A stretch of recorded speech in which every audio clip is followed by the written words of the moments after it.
Hey beauties, morning to you. Beautiful people.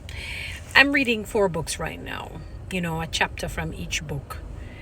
And there's a particular book that I want to encourage every jackman and every jail woman to read. And it is called Outwitting the Devil by Napoleon Hill. That is Outwitting the Devil by Napoleon Hill.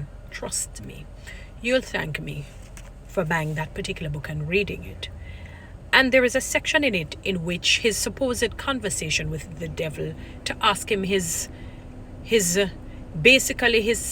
characteristics and his plans and his schemes in how to just kill, steal, and destroy humanity.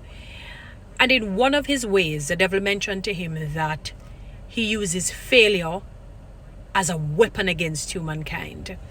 And I realize that many of us it has had its sprung, its little wings, its little, based on how they talk about cancer, or it has things that shoots off. That is why you find that hardly anybody survive, because it's by the time you get rid of it in one section, it hangs on to another. You get rid of it in another, it hangs on to another. You'd have to get rid of the entire flesh all over the body for the person to survive. And so the person would look really, defective and maligned and whatnot.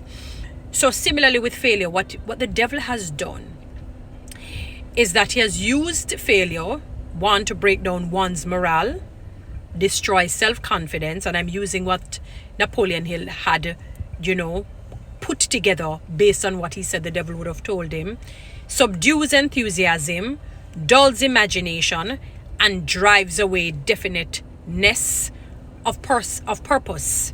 So it breaks down one's morale, it destroys your self-confidence, it subdues your enthusiasm, it dulls your imagination, it drives away definiteness of purpose. And the reality is, beautiful people, because we were born in sin and shaped in iniquity, because this flesh is like it is sinful and filled with iniquity, we will fail. It is a must that we fail. And something that was positive that I said, oh my God, if we only understood, because what Napoleon Hill was trying to get from him, his supposed conversation, is to show mankind what is happening so that they can be armed and become dangerous against the wiles and the plans of the enemy. And the enemy said, not one out of 10,000 people. He said, not one. So 0 out of 10,000 people, let me say it that way, will keep trying after 2 to 3 times of failure. 0 out of 10,000 people will keep trying. So it means nobody will keep trying after 2 or 3 times of failure. And this is so true. I've proven it in my own life. If you ever try something about 3 times maximum and you realize you fail, and people around you realize that you have failed, they will come. You don't say how this thing is not working. Are you ridiculous? Are you stupid? You're hard to learn. You don't learn from your mistakes. You're selfish. And they start to label you. And the enemy say, got you. And I got them. Not knowing that maybe if you go 4th, 5th, 6th, perhaps the 10th, perhaps the 20th time, that is when everything will work out for you. Thomas Edison is a perfect example. After basically 10,000 tries, and look at what has happened. Whether he's the instigator or somebody else had, but 10,000 tries. I mean, I doubt we will find even 5 persons who will follow right now in one space.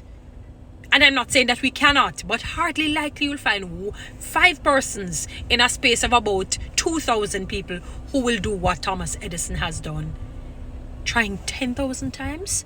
It said 0 out of 10,000 people will try after 2 to 3 times. You fail at something 2 to 3 times, and here are the naysayers around you. Family members, friends, strangers, enemies, it doesn't matter who. Even well-meaning people. So what the enemy has done, he has actually convinced other people that if you have tried more than 2 to 3 times, perhaps it is not God's will.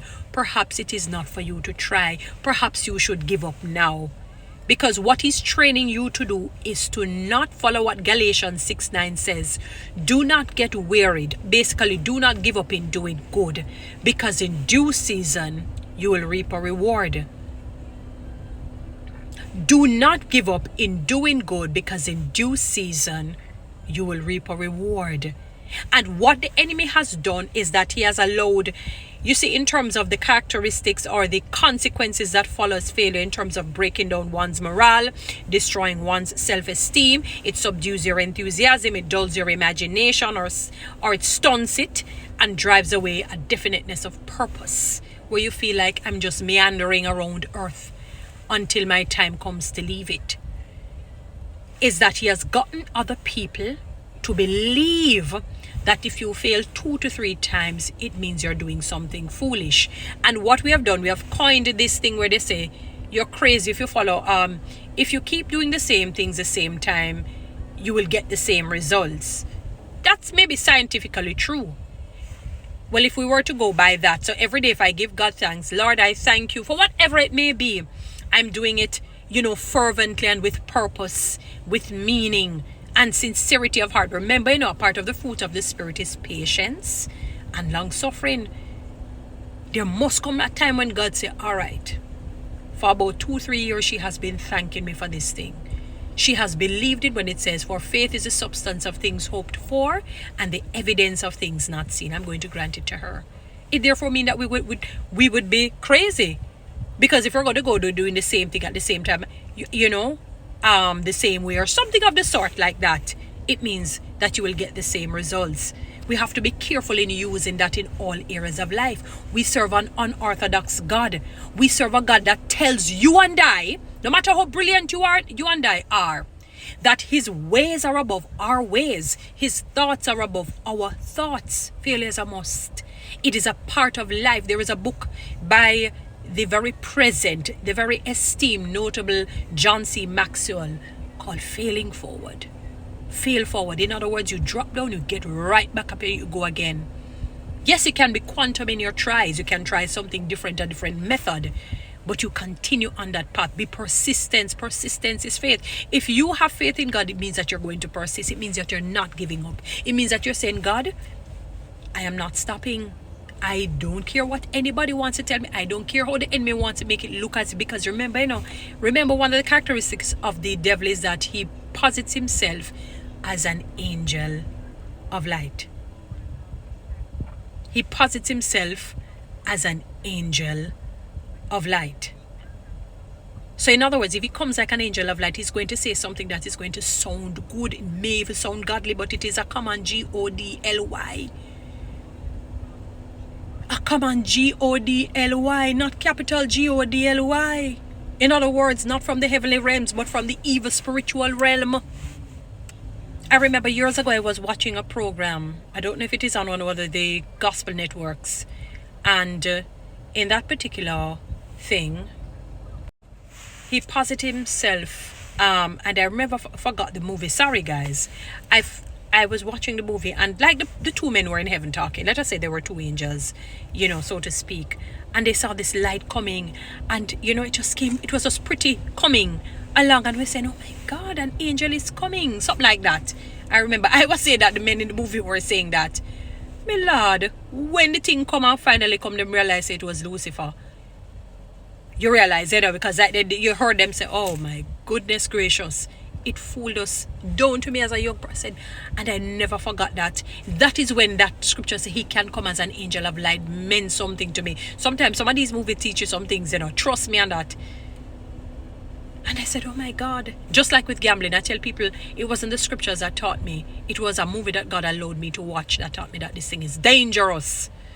Dangerous to the soul and to the person who gambles. It was a movie. True story, actually. True story. Scared me like I watched a ghost movie, a dopey show. Failure is a part of life.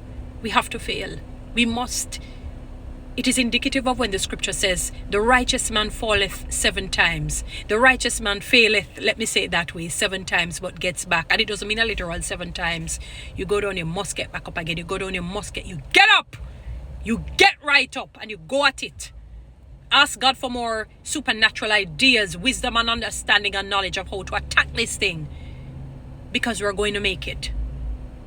So don't let the devil things around us about and using failure against us. Guys, follow me on TikTok. Subscribe to my YouTube channel. Please share.